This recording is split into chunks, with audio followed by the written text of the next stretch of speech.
నమస్కారం శ్రీధర్ సార్. నమస్తే అండి. చాలా మంది స్టూడెంట్స్లో మీరు ఒకటి గమనించుంటారు, నెక్స్ట్ అటెంప్ట్ పక్కా అది ఫెయిల్ అవ్వకుండా తీసుకొని వస్తానని చెప్పేసి మాట్లాడేటువంటి వాళ్ళు, అది ఎప్పుడు లై అవుతుంది వాళ్ళు, అంటే సెల్ఫ్ లై అనేది ఒకటి ఉంటుంది కదా, అది వాళ్ళలో ఎప్పుడు అవుతుంది సార్? అది అంటే ఆ రియాలిటీలోకి ఎప్పుడు వస్తారు? ప్రతిసారి వాళ్ళు అదే డైలాగ్ తోటి వస్తూ ఉంటారు. యాక్చువల్గా అండి ఇది కొంచెము ఎక్కువగానే ఉంటుంది. ఎట్లా అంటే సొంత ఆలోచనలు చేసేటటువంటి పిల్లలు ఉంటారు చూడండి, టీచర్ని నమ్మకుండా, అట్లాంటి వాళ్ళల్లో ఎక్కువ వస్తుందండి. అంటే వాళ్ళని వాళ్ళు మిస్టేక్ని అనలైజ్ చేసుకోవటం కాకుండా ఎదుటి మనిషి మీద చేయబెట్టి చూపించే అలవాటు ఉన్న వాళ్ళు ఎక్కువగా ఇట్లా నెక్స్ట్ టైం పక్కా అనుకొని మళ్ళీ ఫెయిల్ అవుతూ ఉంటారండి. అంటే ఫెయిల్యూర్స్లో నుంచి రీజన్స్ వెతుక్కొని దాన్ని సరి చేసుకుంటే ఇది రాదండి. అలా కాకుండా ఫర్ ఎగ్జాంపుల్ ఒక ఇన్స్టిట్యూట్లో చదువుతున్నారు అనుకోండి, వాళ్ళు బాగా చెప్పకపోవటం మూలాన నాకు రాలేదంటాడు.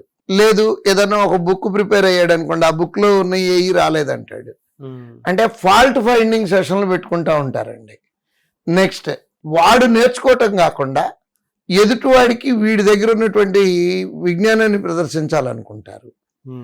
అంటే జూనియర్ అంటే నెక్స్ట్ బ్యాచ్ వాళ్ళు వచ్చి జాయిన్ అయ్యారు, వాళ్ళకి ఇది అలా చేయాలి, ఇది ఇలా చేయాలి, ఇది ఇలా చేయాలి అంటా ఉంటారే తప్పించి వీళ్ళు ఏం చేయరండి. వీడి దగ్గర సలహా ఉన్నాడు, ఉద్యోగం వచ్చి వెళ్ళిపోతూ ఉంటాడు, వీడు అక్కడే ఉండిపోతాడు. అట్లాంటి పిల్లలకి నేను చెప్పే సజెషన్ ఏంటంటే, ఒక్క 5 నిమిషాల పాటు ప్రశాంతంగా ఒక రూమ్లో కూర్చొని నేను ఎందుకు ఫెయిల్ అయ్యాను, నా తర్వాత వచ్చినటువంటి వాళ్ళందరూ ఎందుకు వెళ్ళిపోతున్నారు. ఇప్పుడు ఫర్ ఎగ్జాంపుల్ విజయవాడ బ్రాంచ్ తీసుకుందామండి. ప్రతి సంవత్సరం ఉండే అడ్మిషన్స్లో 20% పిల్లలు ఉద్యోగం వచ్చి వెళ్ళిపోతున్నారు. ఆడొచ్చి 5 ఏళ్ళు అయినా కానీ అప్పటికి 10,000 మంది పిల్లలు వెళ్ళిపోయినా కూడా ఇన్స్టిట్యూషన్ సరిగ్గా చేయలేదు అంటూ ఉంటాడు. నిజంగా ఇన్స్టిట్యూషన్ సరిగ్గా చేయకపోతే 10,000 మంది పిల్లలు ఎట్లా వెళ్తారండి 5 సంవత్సరాల్లో? సో అది నమ్మకుండా బ్లేమ్ గేమ్ ఆడుతూ ఉంటారు.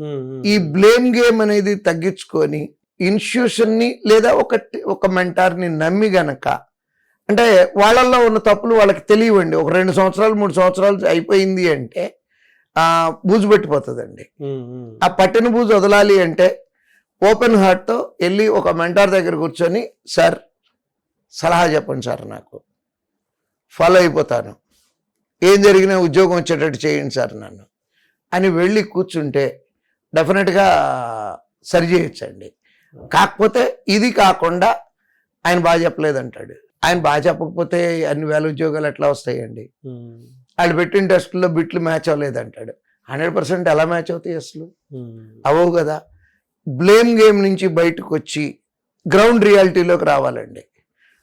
సరెండర్ అయిపోవటం ఒక టీచర్ దగ్గరికి వెళ్ళి, సార్ మీరేం చెప్తే అదే సార్, భూమి మీద చెడ్డ టీచర్ లేడండి. You may find a bad father, you may find a bad mother, you won't find a bad teacher. పిల్లవాడు నాశనం అయిపోవాలని కోరుకునే టీచర్ ఉండడండి భూమి మీద. ప్రాణం పెడతాము. మా మోటో ఏంటంటే ఎంత తొందరగా పిల్లవాడిని వదిలించుకోవాలనే చూస్తాం. అంటే వదిలించుకోవటం అంటే మళ్ళీ ఇంకో రకంగా అనుకోవద్దండి. ఉద్యోగం తొందరగా ఇచ్చి ఎట్లా పంపించాలి పిల్లోడిని, అక్కడ చూడాలి. వాళ్ళు ఉద్యోగం వస్తున్న వాళ్ళని 21 సంవత్సరాలు ఫస్ట్ అటెంప్ట్లో ఉద్యోగం వచ్చిన పిల్లోడు ఉండగా నేను ఎందుకు 5 ఏళ్ళ నుంచి ఇక్కడ ఉండిపోయాను, వాడు ఏం చేశాడు, నేను ఏం చేయలేకపోతున్నాను, ఇది కనుక అబ్జర్వ్ చేస్తే అది లై అవ్వదండి. పక్కాగా కొట్టేసే వెళ్ళిపోతాడండి ఉద్యోగం వాడు. కాకపోతే కొంతమందికి అడిగి అదృష్టం కొద్దీ వచ్చిందంటాడు. ఎలా అండి అదృష్టం కొద్దీ పిఓ ఉద్యోగాలు రావండి. అదృష్టం కావాలి ఓ 10%, అంతే తప్పించి కంప్లీట్ అదృష్టంతోనే ఉద్యోగాలు అయితే రావు. వాడికి అదృష్టం కొద్ది వచ్చింది. ఎక్కువ మంది ఆ కేటగిరీ వాళ్ళు ఉండరు అంటారు. ఎక్కువ మంది లేరు, ఉన్నారు కదా కేటగిరీ వాళ్ళు, ఫస్ట్ అటెంప్ట్లో రాసి కొట్టేసిన వాళ్ళు. సో నేను వాళ్ళకి చెప్పే సలహా ఒకటి, అది లై అవ్వకుండా ట్రూత్ అవ్వాలి అంటే సరెండర్ టు ఏ టీచర్. బ్లైండ్గా వెళ్ళిపోయి వాళ్ళు నమ్మేవాళ్ళు ఎవరో ఒకళ్ళు ఉంటారండి. ఒకవేళ వాళ్ళ దగ్గర సలహా చెప్పే కెపాసిటీ లేకపోతే ఇంకొకళ్ళ దగ్గర కనుక్కొని చెప్తామండి. సో ఇది కనుక చేయగలిగితే ఆ లై ట్రూత్ అవుతుంది, లేదా లైగానే మిగిలిపోతుందండి. వాళ్ళని వాళ్ళు మోసం చేసుకోవటం, సెల్ఫ్ డిస్ట్రక్షన్. శత్రువులు ఎక్కడో ఉండరండి, మనలోనే ఉన్నారు. మనమే మనకి శత్రువు ఎవరో లేరండి, మనకి మనమే శత్రువు అయితే అది లైగా మిగిలిపోతుంది. అట్లా కాకుండా బ్రెయిన్ ఓపెన్ చేసి టీచర్ దగ్గరికి వెళ్ళి సరెండర్ అవ్వమనండి, డెఫినెట్గా ఉద్యోగంతో వెళ్ళిపోతారండి. చాలా మంచి మోటివేషన్ అండి. అంటే పిల్లలు ఇవాళ ఎక్కడ తప్పు చేస్తున్నారో అనేటువంటి విషయానికి రియాలిటీలో ఉండేటువంటి ఎగ్జాంపుల్ తీసుకొచ్చి మరీ చెప్పారు. Thank you sir. అయితే పిల్లలకి అంటే ఈ వీడియో చూసిన తర్వాత చాలామంది పేరెంట్స్ మీ దగ్గర పిల్లల్ని జాయిన్ చేయించాలి అనుకునేటువంటి వాళ్ళు ఉంటారు. వాళ్ళు మిమ్మల్ని అప్రోచ్ అవ్వాలి అంటే ఎలా? వీడియోలో కనబడుతున్నటువంటి నెంబర్కి కాల్ చేస్తే 100% గైడెన్స్ వస్తుందండి. అంటే జాయిన్ అవ్వాలనుకుంటే జాయినింగ్ ప్రాసెస్, సలహాలు కావాలంటే సలహాలు డెఫినెట్గా దొరుకుతాయండి పిల్లలు. Thank you sir. Thank you so much sir. Thank you. చూసారు కదండి వీడియో. ఈ వీడియోపై మీ అభిప్రాయం కమెంట్ బాక్స్లో పోస్ట్ చేయండి. ముఖ్యంగా మీరు కనుక శ్రీధర్ సార్ దగ్గర నుంచి మీకుండేటువంటి డౌట్స్ ఏవైతే ఉన్నాయో వాటిని అన్నింటినీ వీడియో రూపంలో కనుక మీరు చూడాలి అనుకున్నటువంటి వాళ్ళు, అంటే ఈ సిరీస్లో భాగంగానే చూడాలి అనుకున్నటువంటి వాళ్ళు కింద కామెంట్ బాక్స్లో మీ ఒపీనియన్ ఏదున్నా సరే షేర్ చేయండి.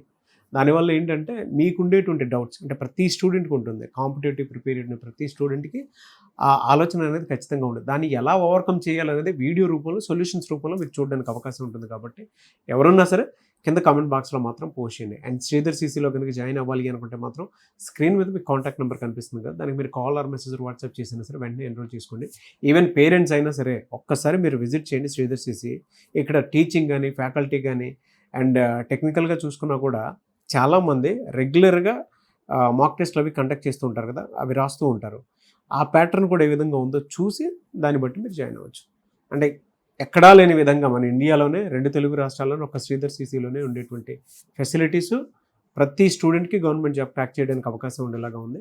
ఎవరైనా సరే ఎన్రోల్ చేసుకోవాలనుకుంటే మాత్రం స్క్రీన్ మీద కనిపిస్తున్న నెంబర్ సంప్రదించండి. ఈ వీడియో లైక్ చేయండి, షేర్ మాత్రం తప్పకుండా చేయండి. ఇలాంటి మరిన్ని వీడియోస్ కోసం మా ఛానల్ ఫాలో అవ్వండి. Thank you.